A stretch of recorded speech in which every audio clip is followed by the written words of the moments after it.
y queremos darles la bienvenida a esta nueva entrevista de Líderes para la Calidad en nuestro canal YouTube ISO Empresarial, esta plataforma comunicacional de Voz Empresarial Consultores que cada día, cada semana tiene entrevistas con especialistas para hablar de todos estos temas importantes sobre las normas ISO, sobre los modelos de excelencia y de calidad a nivel nacional e internacional y por qué son importantes. Y en esta oportunidad me complace muchísimo contar con la participación de Leopoldo Rodríguez Crespo, un venezolano que ha tenido una trayectoria importantísima en las áreas y en los temas de calidad. Y ya paso ahora a describir cuál es parte de lo que ha sido su trayectoria y su currículum. Él es primero licenciado en química, especializado en tecnología cervecera, normalización y evaluación de la conformidad. Ha sido auditor interno y externo acreditado nacional e internacionalmente. Tiene una experiencia laboral de 38 años en las áreas de gestión de la calidad, de la metrología y del medio ambiente en la industria privada. Y paralelamente, 42 años de experiencia docente como profesor de pregrado y posgrado en las universidades Central de Venezuela y Católica Andrés Bello, de aquí en Caracas, Venezuela, porque él está ahorita desde Venezuela.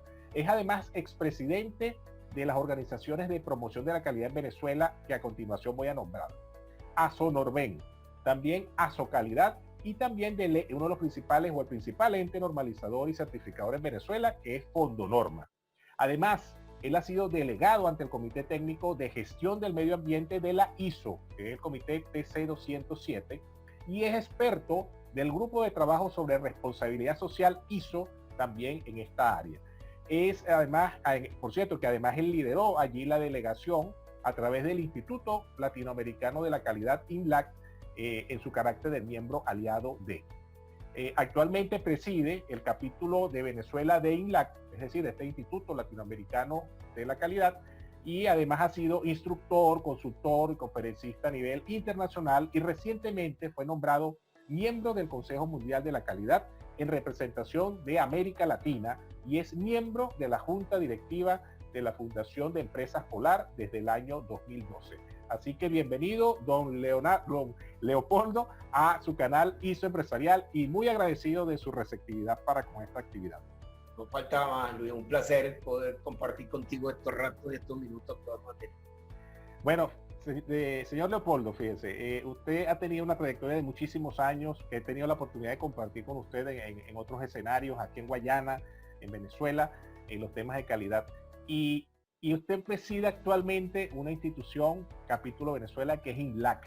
Me gustaría que iniciáramos primero por explicar brevemente, sencillamente, qué es esta institución, a qué se dedica y cómo aporta a la calidad en Latinoamérica. INLAC es una organización que se fundó en el año 94 por un grupo de ingenieros especialistas de la industria petrolera mexicana que habían trabajado toda la vida en cosas que tenían que ver con la calidad. Ese grupo fue creando y organizando reuniones y eventos en México que fueron generando, tú sabes, el interés en otras latitudes. Fue así como yo en el año 98 participé por primera vez en un foro de ellos allá en México. Bueno, y me enamoré de la filosofía de promover una cultura de calidad en toda la América Latina. Y una de las cosas interesantes que tenían era que ellos tendían, así como abierta y sin tapujos, a ofrecer información y capacitación a los muchachos de la nueva generación. Entonces, eso a mí siempre me había gustado porque, como tú mencionaste, he tenido como una especie de fervor docente de toda mi vida paralelamente a mi función laboral en Empresas Polar. Okay. Entonces, agarré y bueno, empecé a asistir a todos esos foros que ellos tenían anualmente, que traían especialistas y expertos de todas las latitudes, especialmente gente que como ellos participaban en los comités de la ISO, sobre todo el comité primero que participamos y que nos hicimos aliados de la ISO, que fue el 176. En ese comité, ser aliado de la ISO es una especie de representación de gremios Por ejemplo, dentro de la ISO normalmente están solamente un representante por cada país. O sea, una organización por cada país. En Venezuela era Fondo Norma, y digo era porque desgraciadamente de hace un montón de años nos sacaron de la ISO porque no podían pagar la membresía ISO, y Venezuela se quedó fuera como único país en América Latina que no es miembro de la ISO. Correcto. Entonces, pero a través de INLAC yo empecé a darme cuenta que podía seguir teniendo la información sobre las normas, sobre lo que estaba pasando, sobre todo en ese comité que tanto me interesaba, que era el comité de calidad. En esa época, yo había pasado, porque gracias a Dios empecé a trabajar en el año 72 y en el 80 y pico ya empezamos a hablar de calidad total, y en Polar empezamos a hablar de hacer las cosas bien y la calidad como norma y la excelencia como meta, y empezamos a ver que las normativas estas de la ISO eran interesantes para utilizarlas en la organización. Bueno, tal fue mi presión por ese lado que terminé logrando que se certificaran todas las empresas del Grupo Polar, tanto de alimentos como de cerveza, en aquella época, en el año 2000, después de 2001, 2002 y 2003, que fueron los 3 años en donde logramos las certificaciones de todo. Eso se logró. Entonces, esta gente, viendo que en los foros yo lograba que muchos venezolanos fueran al foro, les pareció interesante que yo creara un capítulo de INLAC en Venezuela. Hice todos los requisitos y todas las cosas que se hacía falta, que era registrar una asociación civil sin fines de lucro, establecer una junta directiva, hacer un documento constitutivo, hacer un reglamento de la organización, empezar a combinar a gente que estuviera interesado en saber más sobre calidad, que se metieran en la asociación. Bueno, y así estuvimos hasta que este país, por ahí por el 2010, 2011, ya no teníamos nada que poder ofrecerle porque la situación estaba muy difícil, no podíamos salir, no podíamos conseguir, la economía estaba muy, digamos, complicada, y la gente no tenía cómo darle aportes a esa asociación que habíamos creado, que se llama INLAC Venezuela, para que pudiéramos hacer nuevas cosas. Bueno, yo en aquella época quería hacer una página web y poner a la disposición un montón de información que yo siempre había ido acumulando, porque si hay algo que me ha ayudado a mí es conseguir información. Yo siempre tenía 2 días a la semana en mi oficina, que en las mañanas me dedicaba a leer pura literatura. No solamente literatura cervecera, sino literatura sobre calidad, sobre gestión del medio ambiente, sobre cantidad de cosas interesantes. E iba como incorporándola en el grupo de personas que nos formamos en Polar. Nosotros trajimos a unos expertos de Francia, un señor llamado Jacques Sánchez, que vino y estuvo aquí durante casi 4 años ayudándonos a formar al personal. Creamos un equipo de 127 personas en el grupo, en toda la organización, que manejaban y dominaban el tema de calidad, y que, bueno, estaban en alimentos, en bebidas, en refrescos, en cerveza, bueno, en todas las áreas en que la organización estaba trabajando. Hoy en día, esos muchachos hoy en día son los que están dirigiendo la organización, porque yo me jubilé en el 2006. Y bueno, de ahí para adelante lo que yo he hecho es, bueno, seguir pendiente de este tema, ¿no? Yo participo en los comités de la ISO, he participado en el comité de responsabilidad social, ahí yo era el líder del grupo, pero en los otros comités también participa uno, pero en una forma, tú sabes, como colaborador del equipo. Siempre hay un líder de INLAC, que puede ser de cualquiera de los países miembros de INLAC, y que lidera a al grupo de expertos de diferentes partes. Ahora fíjese, aprovechando de esa historia que usted ya nos comenta ahorita de lo que ha sido la creación de INLAC Capítulo Venezuela y por supuesto la historia de dónde nace INLAC Latinoamericano como tal. De esa participación en los comités técnicos, que es una labor muy importante, y de esa experiencia que usted ha tenido allí, yo creo que vale la pena quizás comentar parte de esa experiencia, porque no todas las personas que trabajan en estas áreas como consultores, como auditores, han tenido la posibilidad de hacerlo, y sería muy bueno escuchar de su voz cómo ha sido, cómo es ese proceso dentro de la ISO, y además que usted participó en el tema de la ISO 26000 de responsabilidad social, que es un tema súper importante que tiene que ver con el desarrollo sostenible. Fíjate en ese respecto. La normalización tiene unas reglas que las aplica Fondonorma actualmente, y ha sido por ello que Fondonorma es un organismo reconocido mundialmente como un ente normalizador. De hecho, el gobierno le quitó la representación de Venezuela ante la ISO, y hoy en día ya han reconocido que sí son un organismo normalizador. Correcto. Y les han permitido que siga haciendo normas. Pero hoy en día las normas ya no son Norben como era antes, normas venezolanas, sino que se llaman normas Fondonorma. Bueno, simplemente por un problema digamos, no sé cómo llamarlo, de identificación del quién fue el originador de la norma. ¿Ok? Claro.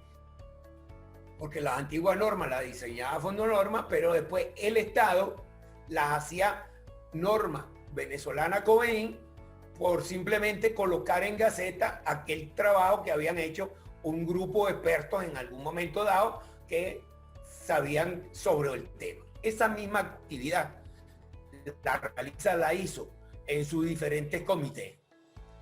Pero en los comités de la ISO van representantes de países, de esos entes reconocidos por la ISO y que representan en cada país en cada reunión al país de donde viene.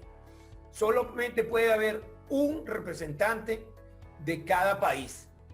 ¿Ok? Y tú me dices, y Contec va por Colombia, y si va el INME va por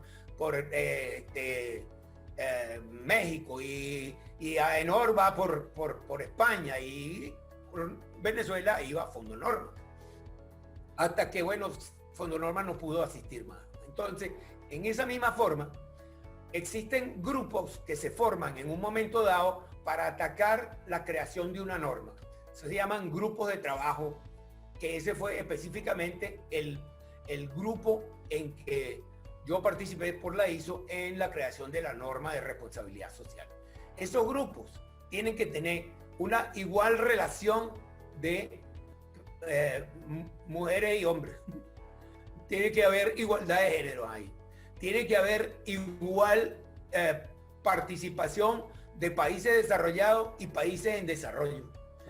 Tiene que haber un grupo balanceado de todas las partes interesadas, de la industria, de las ONGs, de educación, de gobierno. Del gobierno. Tiene que haber de cada uno de esas, digamos, partes interesadas, lo llaman la ISO. Tiene que haber una representación en ese grupo de todo ese montón de personas. Por eso es que eran tantas personas que participaron en el proceso de la creación de la norma ISO 26000. Excelente. Ese grupo de personas se reúnen de forma tal de que en cada reunión hay representaciones de cada una de esas partes interesadas, tanto de mujeres como de hombres, como de gobierno, como de ONG, como de industria, de educación, ¿me explico? De salud, de todas esas representaciones, tiene que haber un balance dentro de quienes están en ese momento en la reunión.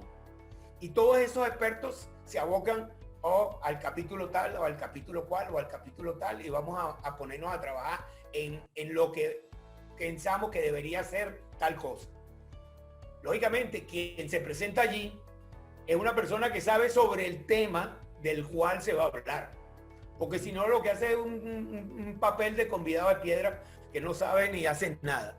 Claro. En cambio, la gente que iba ahí eran todos, bueno, gallos de pelea con 5 espuelas, ¿no? Aquellos conocían y habían tenido una trayectoria excelente en un montón de cosas, y cuando fulanito de tal decía tal cosa, todo el mundo, oye, sí, tiene razón, ¿eh? Entonces esto debe ser tomado en consideración, y después consensualmente se llegaba a la conclusión de que esto es lo que debería tener la norma.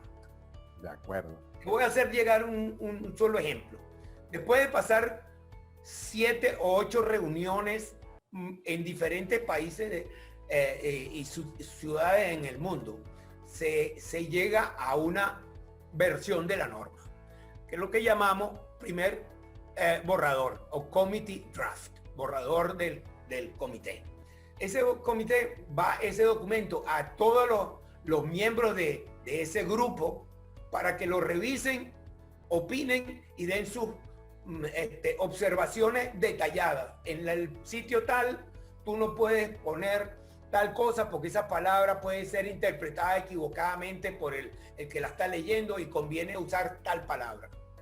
Cuando llega al comité, las personas que están en la reunión dicen, sí, tiene razón fulano de tal, vamos a cambiar tal palabra por cual palabra. Inclusive, una de las labores que tuvimos nosotros, los de habla hispana, fue lograr que ciertas palabras que en inglés tenían doble interpretación en español, se usara aquella que era más fácilmente identificable en español o traducible al español. Excelente. Y así se lograron muchos cambios en la norma.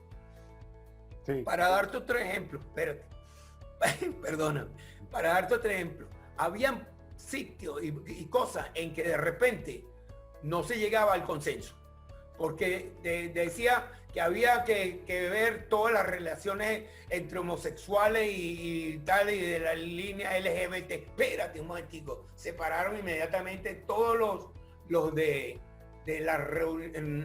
los países musulmanes, porque en el Corán la homosexualidad está considerado una cosa no permisible. Entonces nadie podía usar un término de homosexualidad en la norma. Bueno, pasamos 12 personas un día entero encerrados desde las 7:30 de la mañana hasta las 9:15 de la noche, encontrando una palabra que sustituyera homosexualidad. Adivina cómo se puso. ¿Cómo? Relaciones interpersonales. Y con relaciones interpersonales se estaba dejando ver lo mismo que la homosexualidad estaba pudiendo tener. Entonces, date una idea de que mientras estábamos 12, 15 personas reunidos buscando en todos los diccionarios y en otros idiomas, porque habían franceses, habían rusos, habían alemanes, habían canadienses, habían latinoamericanos, argentinos, estaba yo como venezolano. Entonces, te podrás imaginar que yo tenía que buscar en todos los diccionarios a ver qué palabra me podía sustituir aquello. Claro. ¿No? Y que además fuera traducible. Y, interpersonal relations en español, en inglés, en francés se dice igual.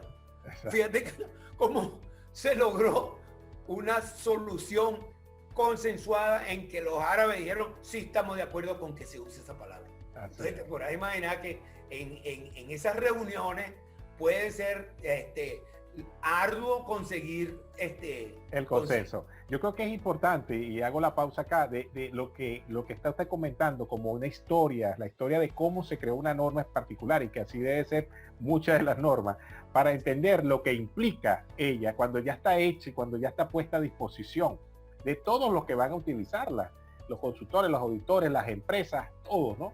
Y todo el trabajo que hay previo a ello, para que también después, y ahora le hago una pregunta, que viene ahora la interpretación que le dan después de haberla elaborado y cómo se puede prestar hasta diferentes interpretaciones, a pesar de haber hecho todo ese proceso. Hay un comité de interpretación, hay un grupo de interpretación de las normas, a donde cualquier tipo de duda interpretativa de la norma, llega la información a ese comité y deben dar respuesta en un lapso prudencial para que se aclare todo.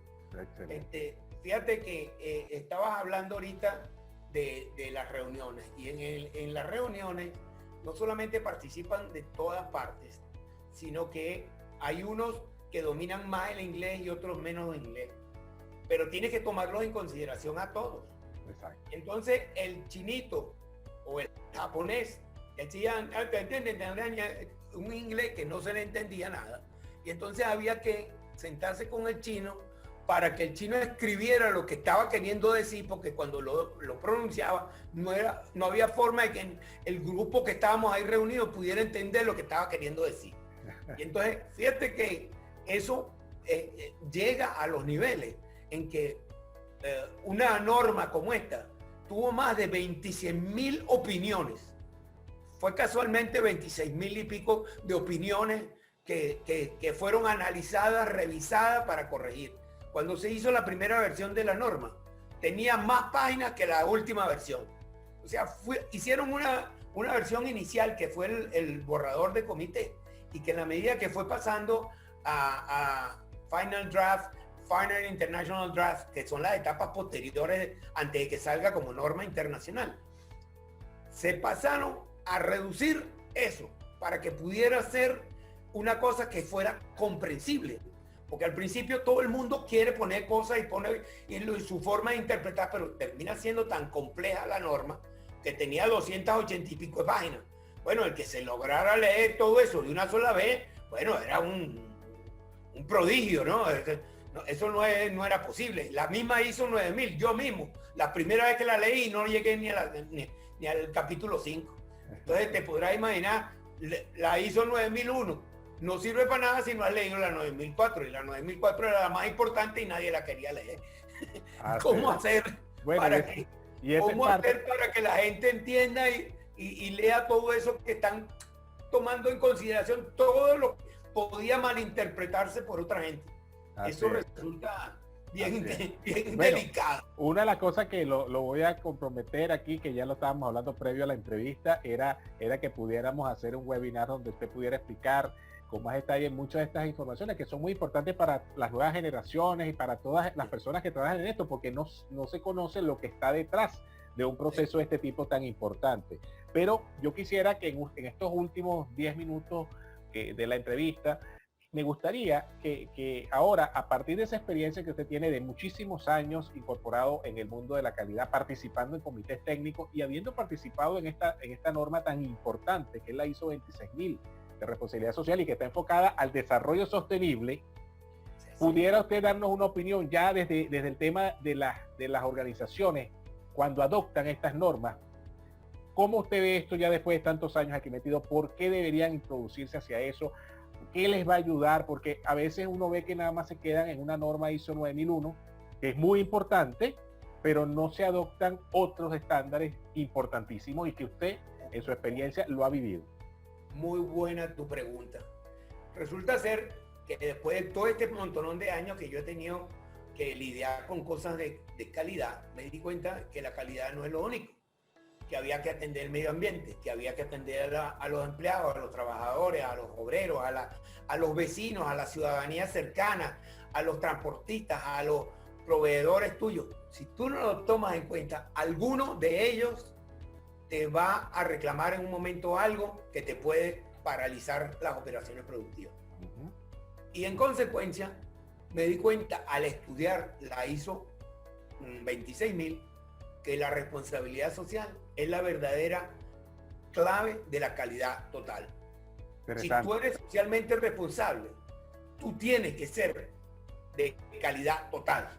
Tú no puedes ser socialmente responsable sin haber tomado en cuenta el ambiente, sin haber tomado en cuenta las comunidades, sin haber tomado en cuenta toda lo que es las relaciones con el gobierno, con el Estado, con tus proveedores, con tus trabajadores, con tus accionistas, ¿no? Porque muchas veces uno somos los que estamos metidos en hacer las cosas de calidad, es el gerente de tal cosa, pero ¿cómo hago yo para involucrar con la misma fiebre y vehemencia que yo tengo a mi dueño de la empresa? Así es. Y yo no lo enamoro de que esto es así y que esto nos va a dar resultados y esto es bueno. El hombre no se mete ni respalda y apoya. Y a veces hay que apoyar con real y a veces hay que apoyar con presencia física y diciendo, mira, me hacen caso aquí a Leopoldo porque si no van a salir votados mal. Así. Entonces, no, sí, una cosa como esa tiene que llegar en un momento a presentarse como para darle a uno un espaldarazo de que si sigue para adelante.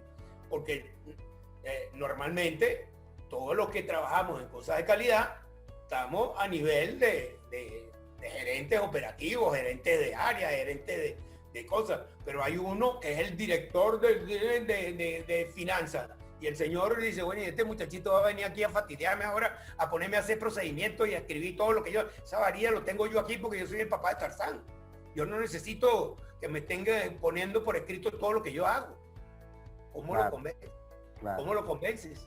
¿Cómo le enseñas y con qué vas a medir y cómo lo vas a medir y cómo le vas a demostrar a los demás que sí lo estás haciendo? Y cuando alguien tú tengas que irte, ¿cómo va a hacer él para hacerlo igual de excelente que tú? ¿O es que tú no quieres coger vacaciones?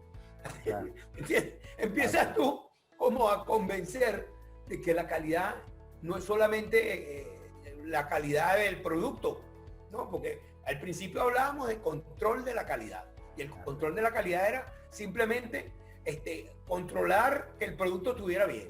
Después dijeron, no, hay que asegurar la calidad, transmitir confianza de que las cosas se hacen bien. ¿Cómo lo hago? Bueno, poniendo transparente todo lo que hago y que todo el mundo sepa qué es lo que hago para que entonces las cosas se hagan bien. Y después apareció la gestión de la calidad. Fíjate que yo empecé siendo gerente de laboratorio, después gerente de aseguramiento de la calidad, después gerente de gestión de la calidad, y después gerente nacional de aseguramiento y gestión de la calidad. Bueno, y entonces te podrás imaginar que las cosas van cambiando con el tiempo en la medida que te vas profundizando. Y cuando te vas dando profundidad en el tema, entonces el que es químico tiene que aprender también de finanzas, tiene que aprender también de medio ambiente, tiene que aprender también de recursos humanos, tiene que aprender también de cómo manejar la seguridad y la higiene y el medio ambiente. Cuando vienes a ver, todas esas normas están relacionadas. Qué bueno. Están qué relacionadas bueno. y tienen que ser tomadas en consideración en alguna forma. Así. Pero la ISO vio que cada quien estaba haciéndolo muy complicado. ¿Y qué hizo? Inventó un formato uniforme que es la estructura de alto nivel de la ISO. Así. Todas las normas tienen que hacerse en una forma similar. Todas que tienen que tener objetivos, alcances, tienen que tener tales y tales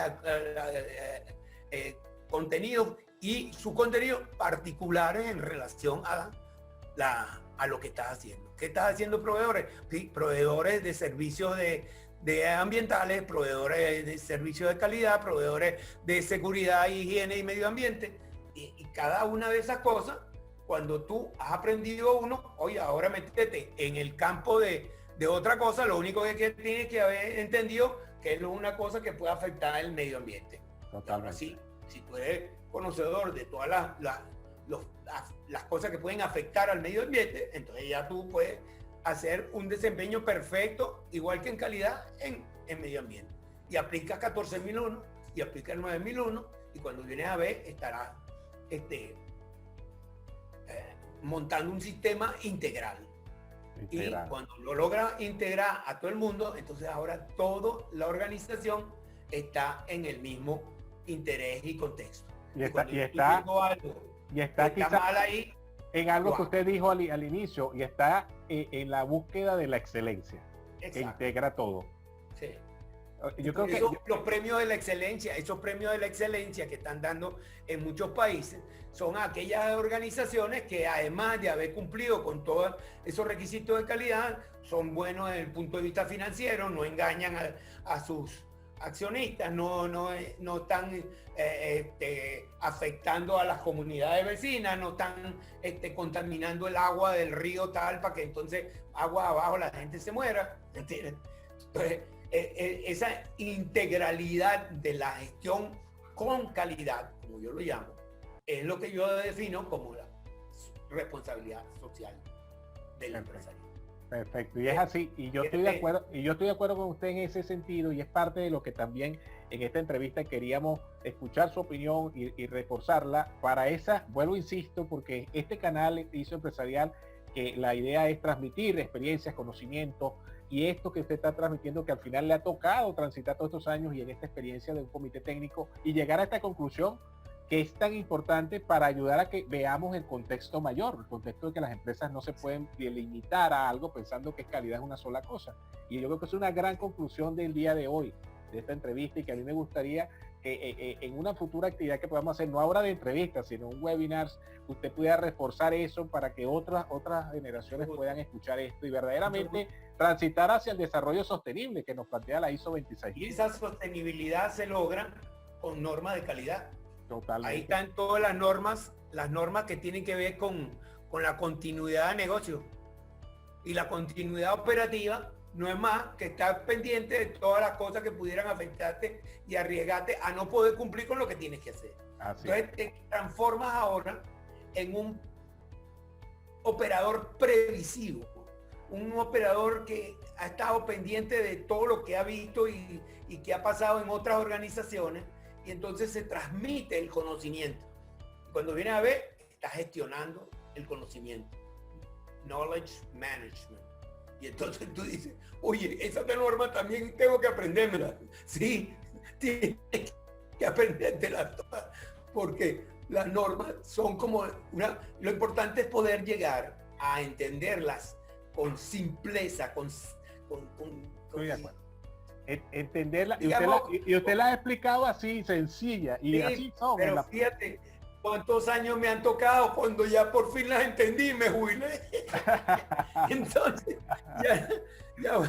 ya conocía bien la organización, pero ya me tocaba darle paso a las nuevas generaciones. Menos mal que tuve la suerte de poder haber contribuido a formar un gran número de personas que están todavía allí en la organización. Inclusive muchos se fueron para otras organizaciones y están insuflando el concepto de hacer las cosas bien en otras partes, en otros países, inclusive venezolanos que están por fuera dando la talla, ¿no? Así es, pero usted lo sigue haciendo a través de INLAC capítulo Venezuela, y desde el equipo de Voz Empresarial y del canal YouTube ISO Empresarial, nosotros a la disposición de ayudarlo a contribuir a que esta filosofía, vamos a llamarlo filosofía, o en esto de lo que creemos en la calidad integral, completa, ¿verdad? Siga proyectándose, porque al final nos beneficia a todos en la sociedad, que es lo que queremos al final de cuentas.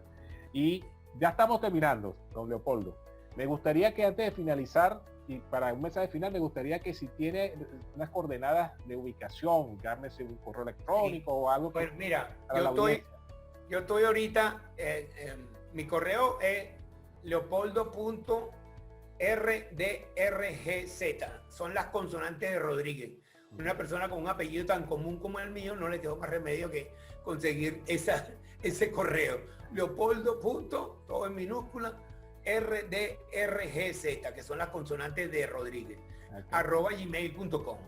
Ahora, adicionalmente, ahorita estoy ya abriendo la página web de INLAC Venezuela, gracias a que unos jóvenes que he enamorado en esto de la calidad me están ayudando, porque te podrás imaginar que yo soy de la generación pre-Atari, ¿no? Esto de haber podido aprender a manejar Zoom y cosas así por el estilo ha sido una proeza dentro de mí, porque yo era de una generación que ni siquiera escribíamos a máquina. Nosotros teníamos 2 asistentes y 2 secretarias. Entonces yo decía, mira, te voy a dictar lo que le vamos a decir a fulano. Y de un día para otro me dijeron, se acabaron las secretarias, ahora cada quien escribe su varilla a máquina. Aquí tiene una laptop, échale pichón. Bueno, empecé bueno, hasta que poco a poco, aprendiendo y a trancazo limpio, hoy en día puedo no solamente hacer presentaciones y cosas así por el estilo, sino defenderme poco a poco. Así es, y esto, lógicamente, bueno, es algo bien interesante. He logrado que mucha gente se metiera en esto y que le haya gustado, y lo importante es la pasión con la cual uno vea las cosas. Si uno hace las cosas con gusto, ya todo te sale fácil. Así es. Segundo, si lo haces sin egoísmo y le das a todo el que quiera, tú quieres saber empacar, tú quieres aquí, tarde o temprano, alguno de esos me ayudó y más de una vez me ayudaron y salí adelante sin tener ningún problema. Mientras que otra gente que eran como muy egoístas y retraídas en el concepto y en el secreto y terminaron solos, ermitaños y sin respaldo de ninguna índole. Así es. En cambio, uno con esto no solamente estás cumpliendo con una labor de impulsar la cultura de hacer las cosas bien, que es la que traducimos con cultura de la calidad, Es correcto. sino que además contribuimos efectivamente a que la gente aprenda. Así es. A mí me vienen los estudiantes, gracias a Dios, eso de haber estado en la universidad me enseñó a entender a los muchachos para saber por dónde van y qué quieren. Yo con Velo ya sé qué es lo que están pretendiendo. Y adicionalmente, con la universidad tuve muchas veces que atender tesistas. Y los tesistas míos hicieron trabajo excelente y aplicaban las cosas que sabíamos y que habíamos aprendido en la universidad en sus trabajos, en sus empresas en donde laboraban. Y bueno, tengo tesistas excelentes que ganaron premios en las universidades y las mejores notas y cosas así por el estilo. Eso me llena de orgullo, porque hoy en día esos son los muchachos que están dirigiendo las nuevas empresas y que van a ser los que van a hacer renacer nuevamente Venezuela después de que tomemos otra vez un ritmo más acelerado de crecimiento. Así es. Señor Leopoldo, bueno, de verdad, muchísimas gracias y de verdad no faltaba más, Luis. Para mí, gran placer haberte oído y además que me hayas entrevistado. Eres todo un artista haciendo entrevistas. No necesitas muchos posgrados en comunicación. Y aprendiste a ser entrevistador muy bien. Así es. Gracias. Bueno, don Leopoldo, abierta la posibilidad de que hagamos otra actividad y sigamos con un webinar. Y con otra actividad. Y yo con gusto me planeo y organizo lo que sea necesario. Bueno, desde aquí. Muchísimas cosas y bueno, me encantaría poder transmitirle las informaciones a los muchachos y que ellos pudieran en alguna forma solicitarme respaldo, ayuda, lo que quieran y yo les mando lo que estoy haciendo. Ahorita con esto de INLAC Venezuela, en la página web vamos a tener toda una biblioteca virtual que va a permitir a los muchachos conseguir información de las cosas más increíbles. Ahorita lo que estoy es tratando de crear una especie de motor de búsqueda que permitiera facilitar la adquisición de la información adecuada en el momento adecuado. Perfecto. Esto es lo más difícil, saber en dónde tienes la información. Antiguamente uno lo tenía todo en carpeticas y aquel trancazo de archivos y entonces tú tenías que saber en qué carpeta había metido el papel de tal cosa. Y había algunos que a veces lo ponían hasta en dos carpetas porque eso afectaba medio ambiente y afectaba calidad. Déjame ponerlo aquí por si acaso para poder encontrarlo más fácil. Hoy en día con los sistemas informáticos es mucho más fácil, pero los que estamos en conocimiento no conocemos la maquinita. Así es, y entonces así tenemos que estar buscando la ayuda de algún muchacho más joven de esos millennials que sea capaz de ponernos al día la información que nosotros queremos.